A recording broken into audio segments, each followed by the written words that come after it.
네, 글로벌 투자를 읽는 눈 글로벌 ETF 트렌드입니다. 이제는 인공지능, AI를 적용하지 않은 산업을 찾기 어려울 만큼 AI 시대라고 해도 과언이 아닌데요. 점점 더 영역을 확대해 나가고 있는 AI, 그 안에서 우리는 어디에, 어떻게 투자를 해야 할까요?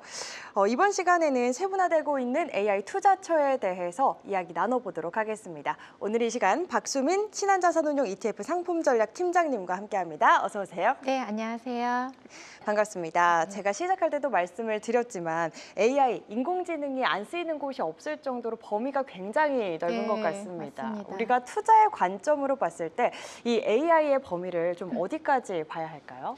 네, 범위를 한정 지을 수는 없을 것 같아요. 지금 우리가 살고 있는 일상에서도 AI가 없다라고 하면은 벌써 불편할 정도로 AI가 저희 일상에 깊숙하게 들어와 있다라고 생각을 합니다. 투자의 관점에서는 사실 2023년부터 엔비디아를 필두로 해서 반도체에 관심이 많으셨죠. 근데 흐름을 봤을 때 지금은 AI를 생각하면은 반도체가 조금 쉬어가는 국면이고 2024년 하반기에는 아무래도 이 AI 서비스가 본격화되면서 AI 서비스 소프트웨어 기업이 각광을 많이 받았던 것 같습니다. 그 이후에는 최근에 저희가 그 챗 GPT에서 지브리 이런 이미지 관련된 AI 서비스를 많이 활용하면서 또 부각이 됐었던 것이 전력 쇼티지 였단 말이죠. 네. 그렇기 때문에 이제는 AI 하면은 전력과 관련된 투자 아이디어를 많이 제공하고 있고 운용사 입장에서는 투자자분들도 많은 니즈가 있는 것으로 보입니다.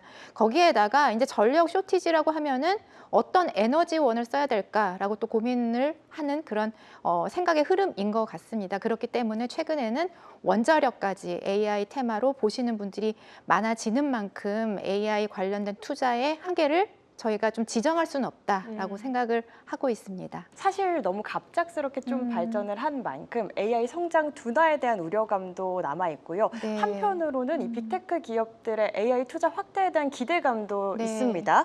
네. AI라는 투자 키워드 앞으로 좀 어떻게 바라보실까요? 우려들이 조금 생겨난 것은 사실인 것 같아요. 하지만 AI 테마가 여전히 주식시장을 굉장히 지배하고 있다는 측면에서 여전히 AI 테마의 투자 유효성은 유효하다라고 말씀드릴 수 있을 것 같습니다. 특히나 지금 미국과 중국의 패권 싸움이 굉장히 격화가 되고 있죠. 네.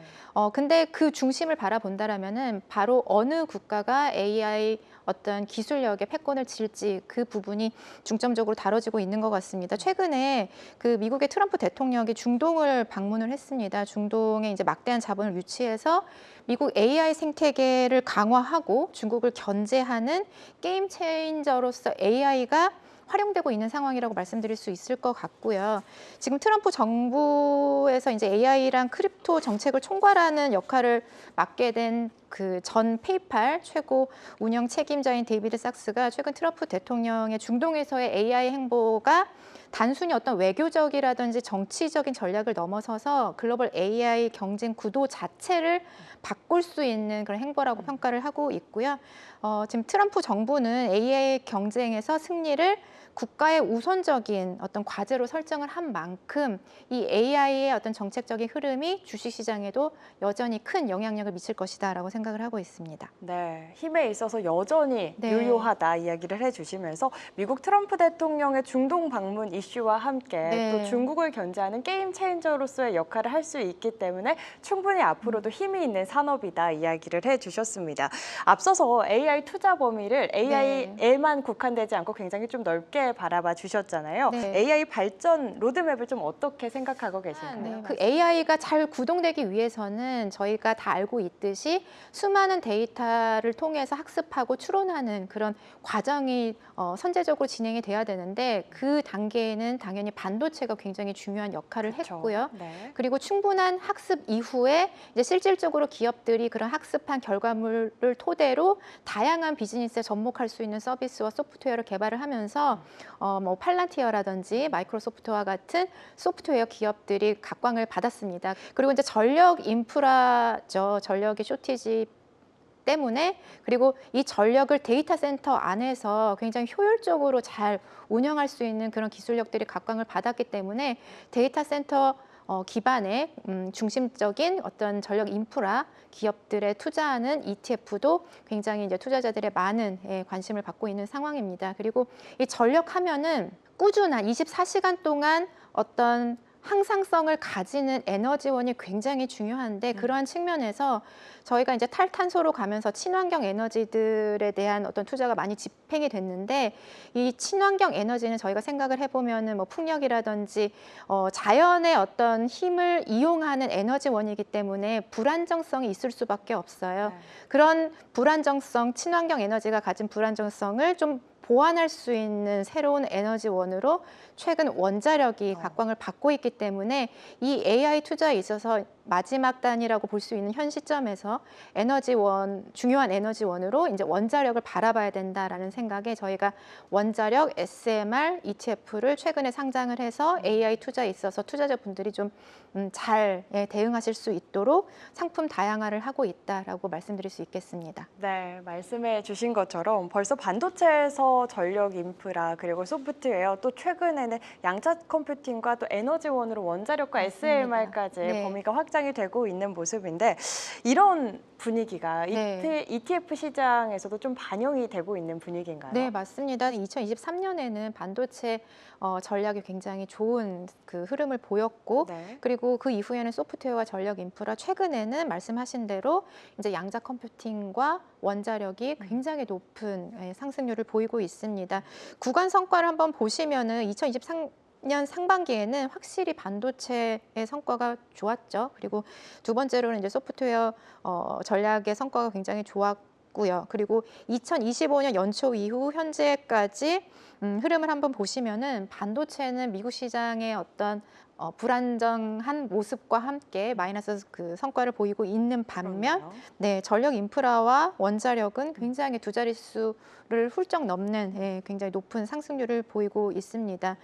그렇기 때문에 이런 성과에 따라서 투자자분들의 어떤 투자 자금의 이동도 확실히 나타나고 있는 것으로 생각이 드네요. 네. 올해 들어 사실 미국 시장이 불확실성에 휩싸이면서 네. 예전만 하지 못하다. 과거 네, 2, 3년에 비해서는 성과가 그렇게 좋지 않은 게 현실이잖아요. 그럼에도 불구하고 우리 한국 투자자분들의 미국 시장에 대한 관심은 여전한 것 같습니다. 맞습니다. 특히 미국 대표 지수에 대한 선호도가 조금 높은 모습인데 네. 개별 종목 기준으로 본다면 주도주의 변화가 눈에 띈다고요? 네, 맞습니다. 저희가 한국 투자자의 해외 투자의 어떤 트렌드를 볼 때 세이브로라는 그 데이터를 많이 보는데요. 제가 1년 전과 현재 지금 개인 투자자들의 해외 투자의 어떤 트렌드 변화를 좀 비교하고자 표를 가지고 나왔습니다. 2024년 7월에 한국 투자자들의 해외 투자 1년 기준으로 순매수 상위를 한번 보시면은 개별 종목 기준으로 엔비디아가 가장 위에 네. 위치해 있는 걸 보실 수가 있고요. 그 뒤로는 이제 뭐 마이크로소프트라든지 그리고 테슬라 그리고 브로드컴 그리고 이제 인컴 부동산 쪽에서 가장 대표주라고 볼 수 있는 리얼티 인컴이 자리를 하고 있었는데요.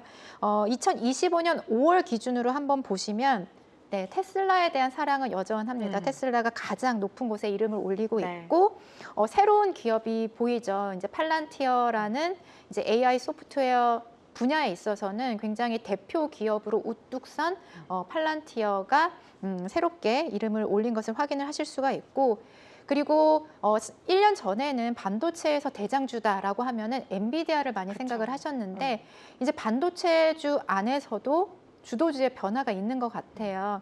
브로드컴이 상위 10개의 이름을 올렸습니다. 이제 엔비디아가 GPU라는 우리가 AI를 구동할 때 추론에 가장 많이 필요한 반도체 칩을 만들었다라면은 브로드컴도 동일한 일을 합니다. 다만 빅테크들의 자체 칩을 개발을 할 때 조력자로서 역할을 톡톡히 하고 있기 때문에 그런 부분에서 최근에는 엔비디아보다 개인 투자자들의 많은 사랑을 받고 있는 것으로 좀 확인을 할 수 있을 것 같습니다. 미국 AI 관련주와 기술주의 미래는 좀 어떻게 바라보시나요? 사실 지금 미국 M7의 전망에 대해서는 그렇게 평가가 좋지 않은 가운데 네. 중국판 M7이라고 불리던 10개의 기업들이 또 네. 주목을 받고 있다고요? 맞습니다. 여전히 시장을 선도하는 기술력을 보이고 있지만 기존의 그 높아진 기대치를 충족시키기에는 지금 현재 기준으로는 조금은 약하지 않나 그런 네. 생각이 들고요. 이런 부분에 있어서 성과가 확실하게 나타나죠. 미국의 M7과 제가 이제 새롭게 중국의 어떤 기술을 선도하는 테레픽 10 종목들의 작년의 성과와 올해의 성과를 한번 가지고 나와봤습니다. 네. 매그니피선트 7 기업들은 2024년에 굉장히 성과가 좋았어요. 보시면 네. 엔비디아는 뭐 171% 상승을 했고, 뭐 아마존도 한 44% 상승을 했습니다. 하지만 2025년에 들어서는 엔비디아도 플러스를 내지 못하고 있는 상황이고요. 그리고 애플 또한 22%나 하락을 했습니다.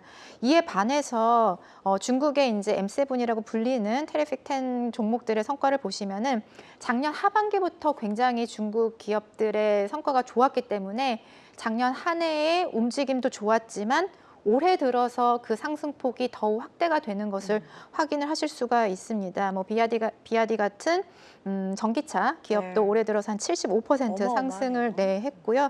그리고 이제 샤오미도 54%, 네, 뭐 이런 굉장히 우리가 뭐 글로벌 그런 혁신 기술을 선도하고 있는 중국 기업들의 상승률이 굉장히 상반되게 미국 M7과 다르게 좋게 나타나고 있다라고 보실 수가 있습니다. 그리고 이런 개별 기업들의 움직임에 기초해서 ETF 성과도 굉장히 갈리고 있는 것으로 보이는데요.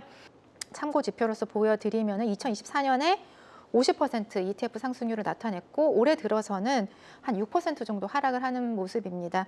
코덱스 차이나 항생테크 성과를 한번 보시면 반대죠. 작년에는 한 18% 정도 상승을 하고 올해도 5월까지 아직 상반기가 지나지 않았음에도 불구하고 한 15% ETF 기준으로 좋은 성과를 나타내고 있기 때문에 약간 어떤 AI를 바라볼 때 미국만의 어떤 흐름에서 약간씩 변화가 나타나고 있다.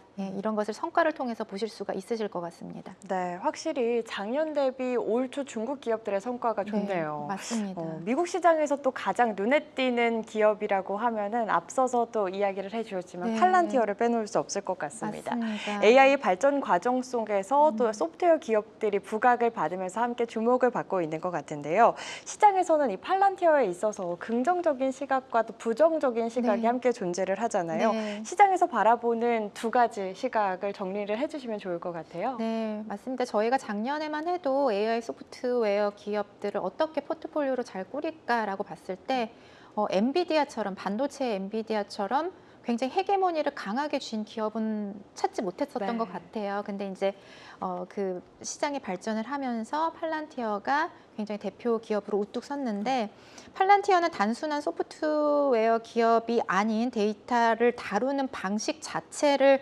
바꾸어버린 빅데이터 기업이다라고 굉장히 높은 평가를 받고 있습니다. 굉장히 이제 AI 소프트웨어 기업 중 돋보이는 성장을 나타내고 있는데 저희가 팔란티어의 부각과 함께 그 어떤 기업을 평가할 때 보는 그 지표 자체도 새롭게 나타난 지표가 있어요. 그게 이제 룰 오브 40라고 미국의 이제 벤처 캐피탈리스트인 브래드 필드가 사용을 하면서 널리 알려진 기술주를 평가하는 기준인데 기술 기업의 성장성과 수익성을 같이 보는 겁니다. 그래서 기업이 매출 성장률이 한 30% 정도 나온다면은 이익률은 좀 낮아도 되고, 근데 매출 성장률이 예를 들어 10%로 많이 떨어졌다라고 하면은 이익률은 30%가 돼야 된다. 그래서 이 매출 성장률과 이익 그 마진의 합이 40%가 넘어야지만 좋은 기업이다라고 평가하는 지표인데 이 지표 기준으로 팔란티어는 계속 그 지표를 개선시키면서 현재 기준으로는 한 80 정도 지표가 나오고 있어요. 그래서 AI 소프트웨어 기업 중에서는 단연 돋보이는 수치를 나타내고 있습니다. 사실 이제 팔란티어에서 좋은 평가를 했던 이유 중에 하나가 고객사를 봤을 때 정부의 매출 비중이 굉장히 많았었는데 거기서 확보한 기술력을 바탕으로 고객사를 민간 기업으로 굉장히 많이 확대를 하는 거죠. 그런 것들이 이제 실적 발표 때마다 민간 매출 비중이 올라가면서 팔란티어의 어떤 성장의 그 확장성 그런 부분에 있어서 굉장히 높은 평가를 해주시고 있는 상황이고요. 저희가 이제 2분기 실적도 봐야겠지만 거기서 실적도 좋게 나온다면은 다시 한번 지금은 사실 팔란티어 주가가 쉬고 있는 상황이기 때문에 실적에서 한 번 더 증명이 된다라면은 주가는 다시 좀 움직일 수 있다라는 긍정적인 시각들이 있으신 것 같아요. 하지만 부정적인 시각도 존재합니다. 실적이 계속 잘 나오고 있지만 저희가 이제 주가라는 것은 실적과 어떤 밸류에이션의 하모니다라고 말씀드릴 수 있을 것 같은데 그 밸류에이션 지표 자체가 굉장히 높은 거죠. 지금 12개월 선행 그 이익 기준으로 한 190배 정도 된다라고 나오고 있는데 과거 주도주였던 이제 엔비디아의 멀티플의 어떤 고점이 한 60배 정도였다라는 점을 고려한다라면은 성장성은 좋지만 지금 너무 시장에서 과대평가를 하는 것이 아니냐라는 부정적인 시각도 네. 있습니다. 하지만 이제 저희가 또 실적을 봐야겠죠. 2분기 실적과 3분기 실적이 굉장히 시장의 어떤 기대치보다 높게 나온다면은 그런 부분도 그런 부정적인 시각도 해소가 될 수 있는 여지가 있지 않을까 그런 생각이 듭니다. 네. 네. 팔란티어를 바라보는 부정적인 시각과 또 긍정적인 시각 함께 이야기를 해주셨는데요.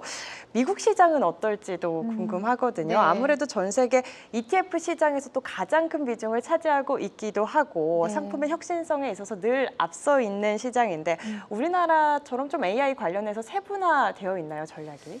사실 그 상품의 세분화는 한국을 못 따라가는 것 같아요. 항상 아이디어의 출발점은 미국 시장이 될 수 있는데 네. 그 출발점에서 굉장히 세분화하고 많은 수의 그 상품들이 나오는 시장은 최근에는 참 한국 시장이 많이 돋보이는 것 같습니다. 그래서 AI 전략으로 본다라면은 우리나라는 아무래도 반도체 강국이기 때문에 하드웨어 쪽에 좀 집중돼서 세분화가 많이 진행이 됐다라면은 미국 시장은 소프트웨어 기반의 그 AI 전략 ETF들이 좀 많이 있는 것으로 보여요. 그래서 저희가 미국에 상장된 AI 관련 ETF를 조금 정리를 해 봤는데 굉장히 그 빅테크들을 많이 포함을 하고 있고 어떤 소수 종목에 투자하는 압축 포트폴리오보다는 다양한 기업들에 투자하는 분산 투자 성격의 ETF가 상당히 많은 것으로 보실 수가 있습니다.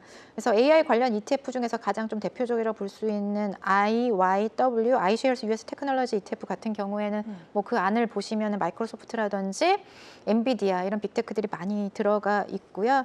뭐 글로벌 테크 ETF도 있습니다. 그만큼 미국은 조금은 결이 다르다. 소프트웨어 기준으로 AI ETF가 좀 많이 제공이 되고 있다. 이렇게 정리드릴 수 있을 것 같습니다. 네, 세계를 잇는 투자 글로벌 ETF 트렌드로 쉽고 안전하게 오늘 글로벌 ETF 트렌드는 여기까지입니다. 다음 시간에는 변화하고 있는 AI 시대 이 투자 전략에 대해서 좀 더 구체적인 이야기 나눠볼 예정이니까요. 다음 시간에도 꼭 함께해 주시기 바라겠습니다. 좋은 말씀 감사합니다. 네, 감사합니다.